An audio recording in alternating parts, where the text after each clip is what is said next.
Banyak banget yang nanya, kenapa Om kok bisa cepat banget produksinya? Kayak lancar-lancar aja, nggak ada masalah. Karena yang saya Oh ya guys, kemarin banyak yang nanya ya, kenapa lambat saya itu kayak gampang banget panen ya, gampang produksi maksudnya. Yang pertama itu, oh ya by the way aku gak mau langsung jawab dulu. Ini sebenarnya aku mau bersih-bersih dulu guys. Hari ini aku rencananya mau bersih-bersih kandang karena kawat yang di depan kandang itu terlihat kotor sekali guys. Ya kena debu bapak tukang, terus karena di rumah aku dekat banget dengan somai. Ya mungkin itu yang menjadi kendala ya. Dan udah lama banget nggak saya bersihkan gitu. Nah hari ini aku bakal nunjukin lobat saya yang sebenarnya itu nggak mau dipanen hari ini guys, tapi terhubung kemarin ada lovebird saya yang kabur ya, terpaksa aku panen hari ini. Takutnya seperti bulan-bulan kemarin ya, pas mau diambil anakannya udah mati tuh. Jadi aku nggak mau ngulangin itu lagi ya, lebih baik aku ambil sekarang. Nah untuk pakainya yang aku pakai ketika ngelolo ya ini guys, cuma pakai full kenari set sekaligus pakai kangkung guys. Jadi nggak ada yang aneh-aneh ya, nggak ada fur ataupun jagung ya, karena aku males banget dan nggak pengen indukan saya itu nanti trouble guys. Meskipun kalau pakai fur atau jagung itu bisa membuat si anakan cepat besar dan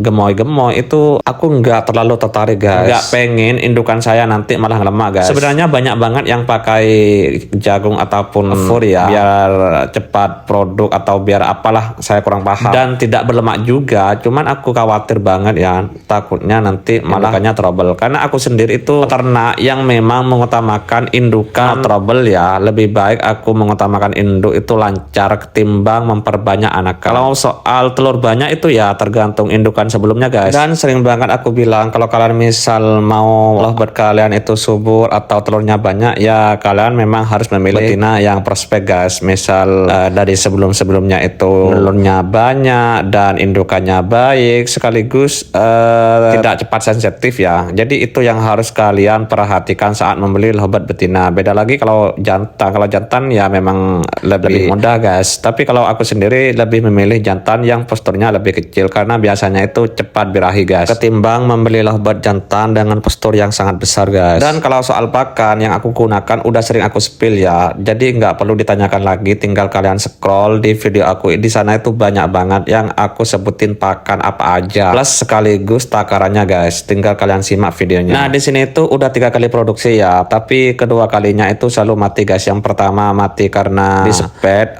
dua hampir mandiri kena senot, dan yang kedua kemarin mati karena dibantai stres guys. Dan sekarang semoga kali ini menjadi rezeki ya. Dan ini tuh indukannya IF Green Split Biola kali Biola Ino MM ya. Yang jantan itu hasil kandang sendiri dan yang betina itu aku hasil beli guys. Dan alasan kenapa lovebird saya itu lancar produksinya, yang pertama yaitu karena aku selalu menjaga kesehatan si lovebird ya. Misal air aku selalu ganti, terus kalau musim kayak kurang enak itu aku kasih Super N, sampai itu aku pakan ganti setiap hari guys. Ya bisa dikatakan ganti lah, kan setiap hari aku tambah gitu. Dan tentunya aku nggak pernah jemur indukan yang habis aku panen ya, terkecuali dia tuh punya catatan lovebird-nya berlemak. Jadi kalau misal ada catatan berlemak aku pasti jemur guys. Dan dijemurnya itu nggak semua ya, tapi hanya betinanya saja. Si jantan aku biarin di dalam kandang, terus aku kasih kangkung, TTC Super N, dan terkadang aku kasih kecambah guys. Jadi pas betina ditaruh ke kandang, nanti kalau habis dijemur dia tuh biasanya langsung kawin guys, karena si jantan itu nggak stres. By the way di sini aku kasih tanda supaya lovebird-nya nanti nggak tertukar ya guys. Dan nanti aku bakal kasih tanda dengan spidol permanen juga.